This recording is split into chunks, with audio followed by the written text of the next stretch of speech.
Yeah, absolutely. As I said, the clients come to us with the content, with the knowledge of who their consumers are, and some scale advantage to reaching them, pushing it from their cable channel, pushing it from their YouTube channel. You really can't do that with Amazon or Netflix. They're not going to let you, but it'll certainly make your brand known. And then finding distribution partners and marketing techniques that work in a digital landscape.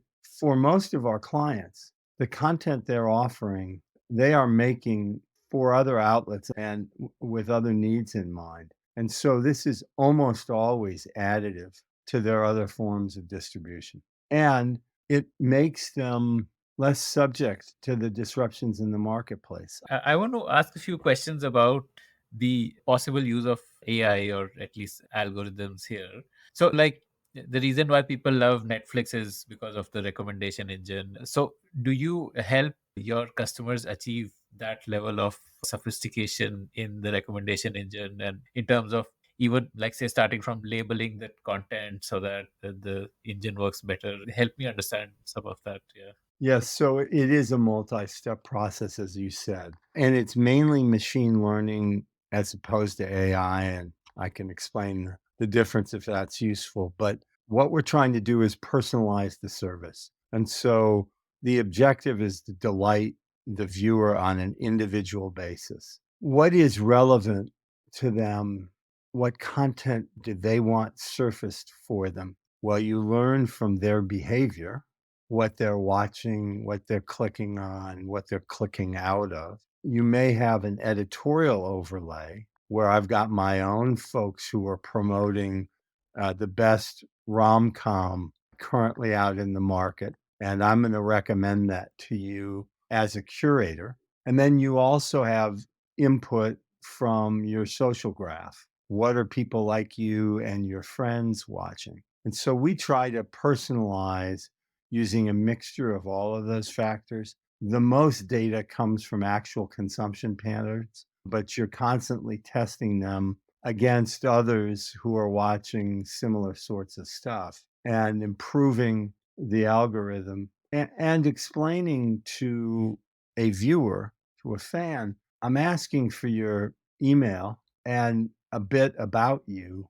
as part of making this service more personalized. And so when I ask you who's your favorite team or who's your favorite actress, the reason I'm asking it is so I can make it easier for you to find what you want. Does the labeling of content happen, like, is it machine generated labels, or when the content provider is uploading content, they put in labels and It's usually the latter, and it always starts with the latter. And really, the question is what metadata do you want associated with the content? Because those are the markers, right, that the algorithm searches through. And the clients have the best idea about what the most important metadata is. But we do make suggestions to them, we do help them test, and we'll brainstorm with them to try to accomplish their objectives.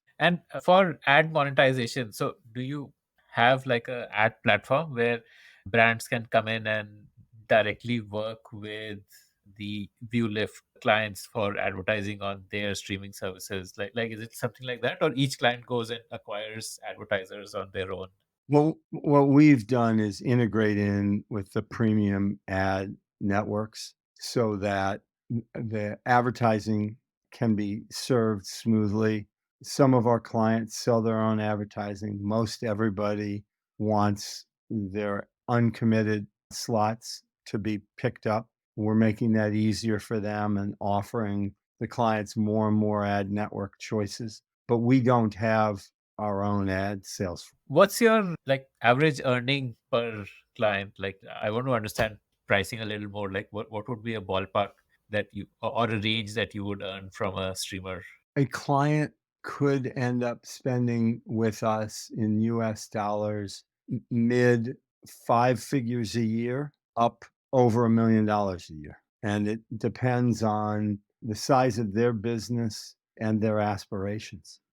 Like you said, the bytes moved. Like that would be a big determinant of the pricing. On the variables, it's all based on the amount of data being transferred. because that's how the big players in the marketplace like AWS charge. And we're able to pass along those third parties at better pricing than our clients can get on their own because we have many clients. And so we've got that kind of aggregator's discount on those services. That is a pass through. That's not a revenue source for you. It is a revenue source in that we take the savings and a portion of it's margin for us and a portion of it's savings for our clients. But is that a bigger contributor to your margin, or the license fees is a bigger contributor? License fees are a bigger contribution to the margin as you would expect from a SaaS business. And help me understand the streamers you work with. Like, what are they like into sports or entertainment or documentary? And Yeah, let me talk about them kind of by category. So we have some enormous media companies like NBC Universal. We handle their NBCU Kids subscription product. We're very proud of that. I think we're the only independent platform that works with NBC because they have their own. They've got their tens of thousands of developers and everything else. So we're very proud of that. We represent two of the biggest local television station ownership groups in the United States, Nexstar and Tegna. Tegna is also a shareholder of ours and a great relationship.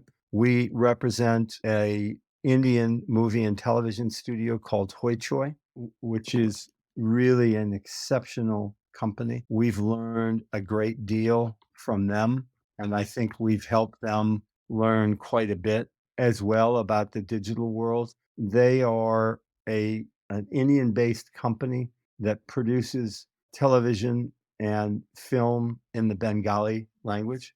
They are experts in that regional market, not just within India, but in expats around the world. They've built a superb subscription service. We have a number of other similar entities, usually that are distinguished by the type of content or the language of the content, like Hoi Choi. And then we have a whole bunch of sports clients that are both leagues and teams. When I use the example of the Italian Pro Basketball League, LMP is a client of ours.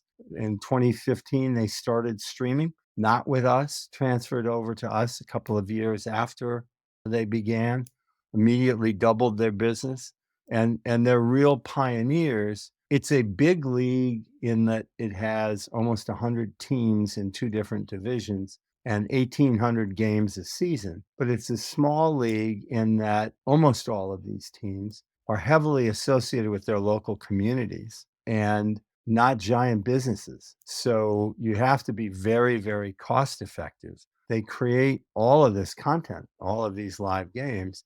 You have to find a cost efficient way of getting that to the folks who want to watch it, primarily in Italy, but around the world. And that's a subscription service. And so you've got to help them figure out what pricing and plan modifications are most successful. We're in the midst of a huge, huge project for our first client, which is Monumental Sports and Entertainment. That's Ted Leonsis is the principal partner there, and it's his sports teams. They've now bought their own linear network, which was NBC Sports Washington. And so they've got both a linear network and then the digital network, which we've been running for them from launch. And they're in the midst of a gigantic, best of class new service that we're helping to develop with them. Incredibly exciting project, marquee sports teams. They also have the women's basketball, the WNBA franchise, the Mystics.